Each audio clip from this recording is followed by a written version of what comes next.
कक्षा 12वीं की स्टूडेंट फाइनली आपका विषय अर्थशास्त्र का त्रैमासिक परीक्षा 2024 25 पेपर लिखे आ चुके हैं। आप लोग बहुत से रिकमेंड रहे थे कि अर्थशास्त्र पेपर लाओ, फाइनली आपका अर्थशास्त्र पेपर आ चुका है। तो इस वीडियो को आपको ध्यान से देखना, साथ ही वीडियो को लाइक कर लीजिए और चैनल को सब्सक्राइब कर लीजिए, क्योंकि हम बड़ी मेहनत से आपके लिए पेपर लाते हैं। साथ ही पूरा अंक आपका 80 अंक रहेगा और समय आपका यहाँ पर 3 घंटे रहने वाला, ठीक है। तो वीडियो को लाइक करके चैनल को सब्सक्राइब जरूर कर लीजिएगा।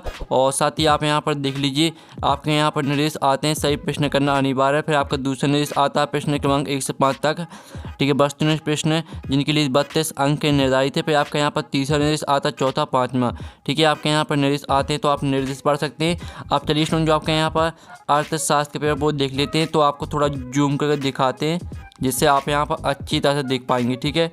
तो आपको यहाँ पर ध्यान से देखना है, क्योंकि जो आपके ऑब्जेक्ट है, ऑब्जेक्ट तो बिल्कुल आपको यहीं पे याद कर लेना है, ठीक है।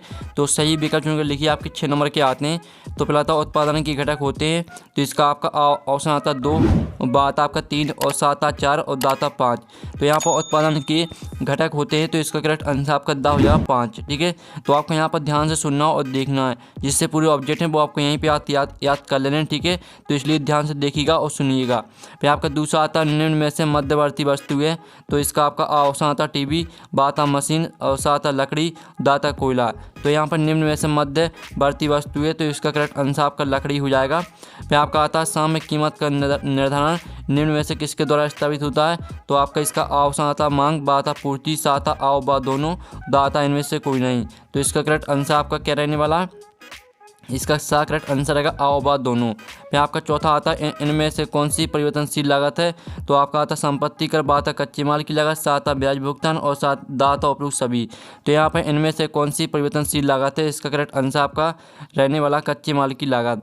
फिर आपका आता जब कुल उपयोगिता अधिकतम होती है तब सीमांत उपयोगिता ऋणात्मक होती है, धनात्मक होती है, शून्य होती है, उपयुक्त सभी। तो यहाँ पर जब कुल उपयोगिता अधिकतम होती है तब सीमांत उपयोगिता शून्य होती है, ठीक है, शून्य होती है, आपका करेक्ट आंसर रहने वाला है। फिर आपका 6वां आता अर्थव्यवस्था में क्षेत्र होते हैं, तो इसका आपका ऑप्शन आता 2, बाता 3 और सात आपका 4 और दाता इनमें से कोई नहीं। तो यहाँ पर अर्थव्यवस्था में क्षेत्र होते हैं 3, तो 3 आपका राइट आंसर रहने वाला, ठीक है। तो इस तरह से आपके सही विकल्प कंप्लीट हो जाते हैं। अब प्रश्न 2 आता है रिक्त स्थान की पूर्ति कीजिए। आपके 6 नंबर के आते हैं। तो पहला आता पूर्ति की कीमत लोच डॉट प्रकार की होती है, तो यहाँ पूर्ति की कीमत लोच 5 प्रकार की होती है। तो आपका पहले का आंसर आपका क्या रहेगा, पहले का आंसर आपका 5 हो जाएगा। फिर आपका दूसरा आता कुल उपयोगिता डॉट उपयोगिताओं का योग होती है, तो यहाँ पर ठीक है, कुल उपयोगिता सीमांत उपयोगिताओं का योग होती है। तो सीमांत आपका यहाँ पर दूसरे रिक्त स्थान का आंसर रहने वाला है, ठीक है, सीमांत। फिर आपका जो यहाँ पर तीसरा आता है उपहार डॉट आय है, तो यहाँ पर उपहार राष्ट्रीय आय है, ठीक है। तो राष्ट्रीय आपका तीसरे रिक्त स्थान का आंसर हो जाएगा, ठीक है, राष्ट्रीय। फिर आपका यहाँ पर चौथा आता औसत आगम डॉट के बराबर होता है, तो यहाँ पर औसत आगम सीमांत आगम के बराबर होता है। तो सीमांत आगम आपका इसका आंसर रहने वाला है, ठीक है। तो आपको यहाँ पर अच्छी तरह से याद कर लेना सीमांत आगम। और फिर आपका आता है मांग का नियम एक डॉट दृष्टिकोण है, तो मांग का नियम एक, ठीक है, उपभोक्ता दृष्टिकोण है। तो उपभोक्ता आपका यहाँ पर आंसर रहने वाला है, ठीक है, उपभोक्ता। और साथ ही आप यहाँ पर देख लीजिए। फिर 6वां आता है जो आपका यहाँ पर 6वां आता है पूर्ति एक डॉट अवधारणा है, तो यहाँ पूर्ति एक आर्थिक है, ठीक है, आर्थिक व व्यावसायिक अवधारणा है। तो आर्थिक व व्यावसायिक आपका इसका आंसर रहने वाला है। तो आपको यहाँ पर अच्छी तरह से याद कर लेना, जिससे आप यहाँ पर अच्छे अंक ला सकते हैं।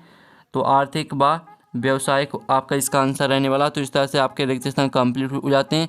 अब प्रश्न 3 आता है सत का चयन करके लिखिए। आपके 6 नंबर के आते हैं। तो पहला आता सीमांत उपयुक्त ऋणात्मक भी हो सकती है, तो पहला आपका यहाँ पर सत्य हो जाएगा। फिर जो आपका यहाँ पर दूसरा आता है सूक्ष्म अध्ययन समष्टि अर्थशास्त्र से संबंधित है, तो ये आपका यहाँ पर असत्य रहने वाला है। फिर जो आपका यहाँ पर आता है वर्तमान समय में कोई भी अर्थव्यवस्था बंद अर्थव्यवस्था नहीं है, तो ये आपका यहाँ पर सत्य हो जाएगा। और साथ ही आप यहाँ पर देख लीजिए बाजार मूल्य काल्पनिक होता है, तो ये आपका असत्य रहने वाला है, ठीक है। तो इस तरह से आपके यहाँ पर सत्य हम करा रहे हैं, ठीक है। 5वां आता है यदि कुल आगम स्तर है तो औसत आगम भी स्थिर होगा, तो 5वां आपका असत्य हो जाएगा, ठीक है। तो आप यहाँ पर याद करते जाइए। और साथ ही 6वां आता भारत में मिश्रित आर्थिक प्रणाली को अपनाया गया, तो ये आपका यहाँ पर सत्य रहने वाला है। तो इस तरह से आपके 7 भी कंप्लीट हो जाते हैं, आपने अच्छे से याद कर लिए होंगे। अब चलिए आपके यहाँ पर देख लेते हैं सही जोड़ी, ठीक है। आपके यहाँ पर 7 नंबर की आती है सही जोड़ी। जो कि आपका प्रश्न 4 है। ठीक है, तो पहला आपके जो यहाँ पर आती है उत्पादन की तकनीक की समस्या, तो इसको आपको यहाँ पर मैच करना है, क्या उत्पादन किया जाए। फिर दूसरी आती है मांग में वृद्धि, तो मांग में वृद्धि को आपको यहाँ पर अधिक सामान्य लाभ से मैच करना है। और जो तीसरी आती है भवन का किराया, ठीक है, भवन का किराया आपको यहाँ पर स्थिर लागत से मैच करना है। और जो चौथी आती है कुल उत्पादन, तो कुल उत्पादन को आपको परिवर्तनशील लागत साधन से मैच करना है। और पाँचवीं आती है श्रम, श्रम को आपको मैच करना है मांग तंग में दाहिनी और परिवर्तन, ये आपकी पाँचवीं। और छवीं आती है टीयर बड़ा है TC, तो इसको मैच करना आपको यहाँ पर लाभ में कमी से। और जो आपकी सातवीं आती है उत्पादन लागत में वृद्धि, तो इसको आपको कुल उत्पादन का योग से मैच करना है, तो ये आपकी सातवीं हो जाएगी। तो इस तरह से आपकी सही जोड़ी यहाँ पर कंप्लीट हो जाती हैं। और साथ ही हमने यहाँ पर देख लीजिए, हमने यहाँ पर नंबर लिख दिए कौन में आपको कौन सी मैच करनी है, तो आप देख सकते हैं।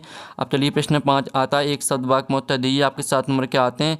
तो पहला आता है साधनों की मांग किस प्रकार की मांग होती है, तो यहाँ पर साधनों की मांग व्युत्पन्न मांग प्रकार की होती है। तो आपका व्युत्पन्न यहाँ पर आंसर रहने वाला है, ठीक है, व्युत्पन्न मांग। और जो आपका आता है उत्पादन फलन कितने प्रकार का होता है, तो यहाँ पर उत्पादन फलन 2 प्रकार का होता है। फिर आपका आता है शाखा का निर्माण कौन करता है, तो यहाँ पर शाखा का निर्माण करता है, ठीक है, व्यापारिक बैंक। तो व्यापारिक बैंक आपका इसका आंसर रहने वाला है, व्यापारिक बैंक। और जो आपका यहाँ पर दिया गया है रिजर्व बैंक किस प्रणाली के आधार पर नोट निर्गमित करता है, तो इसका आंसर जो आपका रहेगा, ठीक है, जो आपके यहाँ पर दिया गया है रिजर्व बैंक किस प्रणाली के आधार पर नोट निर्गमित करता है। तो स्टूडेंट आपका यहाँ पर इसका जो आंसर रहेगा चौथे का आंसर रहेगा नियत न्यूनतम आरक्षण प्रणाली के अंतर्गत। ठीक है, आप इसका आंसर सुन लीजिए अच्छी तरह से, नियत न्यूनतम आरक्षण प्रणाली के अंतर्गत। फिर आपका 5वां आता सीमांत लागत वक्र अंग्रेजी के किस अक्षर के सामने होता है, तो इसका आंसर रहेगा यू अक्षर, ठीक है, यू अक्षर इसका आंसर रहने वाला है। फिर आपका आता बजट रेखा क्या है, तो बजट रेखा का आंसर रहेगा, बजट रेखा 2 वस्तुओं के सहयोग को दर्शाती है, ठीक है, आपका आंसर रहेगा। 7वां आता निम्न कोटि की वस्तुओं के अर्थ है, तो 7वें का आंसर आपको खुद करना है। फिर आपका आता 6वां अर्थव्यवस्था का अर्थ लिखिए, और इसका जो अथवा आता कुल उपयोगिता किसे कहते हैं। तो स्टूडेंट आप यहाँ पर देख लीजिए, ये आपका अर्थव्यवस्था का अर्थ किसी देश के आर्थिक विकास से संबंधित प्रक्रिया को अर्थव्यवस्था कहते हैं, जिसके परिणामस्वरूप देश के उत्पत्ति के समस्त साधनों का कुशलतापूर्वक विद्यमान होता है। राष्ट्रीय आय एवं प्रति व्यक्ति आय में निरंतर एवं दीर्घकालीन वृद्धि होती है तथा जनता, ठीक है, तथा जनता की जीवन स्तर और सामान्य कल्याण का सूचकांक बढ़ता है। इस तरह से आपका 6वें का उत्तर रहेगा। और जिसका अथवा वाला दिया गया कुल उपयोगिता किसे कहते हैं, तो इसका आंसर आपको खुद करना है। हम दोनों में से आपको एक का आंसर कराने वाले हैं।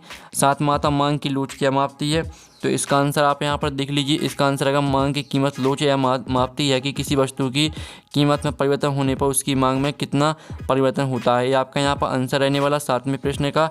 और जो इसका अथवा वाला दिया गया सूक्ष्म अर्थशास्त्र किसे कहते हैं, तो इसका आंसर आपको खुद करना है। फिर आपका आता 8वां बाजार मांग को परिभाषित कीजिए, तो इसका आंसर आप यहाँ पर देख लीजिए, इसका आंसर रहेगा बाजार की मांग की परिभाषा सरल है, या बाजार में सभी उपभोक्ताओं की किसी दिए गए सामान को खरीदने की इच्छा और क्षमता है, या बस बाजार में सभी व्यक्तिगत मांगों को जोड़ती है। पूरा आपको यहाँ पर इच्छा और क्षमता से यहाँ तक पूरा याद करना है। यह आपका 8वें प्रश्न का उत्तर हो जाता है। फिर आपका जो यहाँ पर दिया गया है, ठीक है, 9वां प्रश्न, व्यष्टि और समष्टि में अंतर लिखिए। इसका अथवा आता है समष्टि अर्थशास्त्र की परिभाषा लिखिए। तो आप यहाँ पर देख लीजिए 9वें का अथवा, ये आपकी समष्टि अर्थशास्त्र की परिभाषा है। समष्टि अर्थशास्त्र की एक शाखा है जो पूरे देश की अर्थव्यवस्था के बारे में अध्ययन करती है। इसे, ठीक है, मैक्रोई को आप यहाँ पर देख लीजिए मैक्रो इकोनॉमिक्स भी कहा जाता है। ये आपका 9वीं का अथवा का आंसर यहाँ पर कंप्लीट हो जाता है। फिर आपका जो है यहाँ पर इसका 10वां प्रश्न आता है, प्रति व्यक्ति आय का अर्थ लिखिए। तो प्रति व्यक्ति आय का आपको यहाँ पर अर्थ लिखना है। तो आप यहाँ पर देख लीजिए इसका आंसर, प्रति व्यक्ति आय किसी देश या भौगोलिक क्षेत्र में प्रति व्यक्ति अर्जित धन की मात्रा का माप है। प्रति व्यक्ति आय का उपयोग किसी क्षेत्र के लिए औसत प्रति व्यक्ति आय निर्धारित करने और आबादी के जीवन स्तर और जीवन की गुणवत्ता का मूल्यांकन करने के लिए किया जाता है।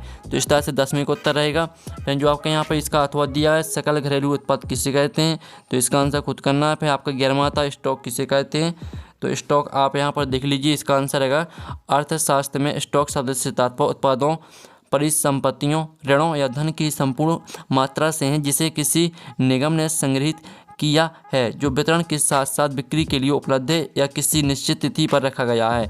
यह आपका 11वीं का उत्तर रहेगा। फिर जो आपका यहाँ पर इसका अथवा दिया है, मुद्रा का अर्थ समझाइए, तो इसका आंसर आपको खुद करना है।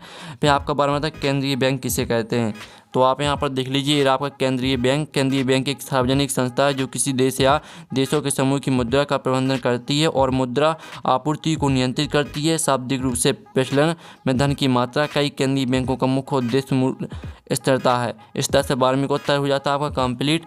और जो आपका इस 12वीं का अथवाला दिया गया है, ठीक है, वस्तु विनिमय किसे कहते हैं, तो इसका आंसर आपको खुद करना है। फिर आपका 13वां था पूर्ण रोजगार और अपूर्ण रोजगार संतुलन में अंतर लिखिए।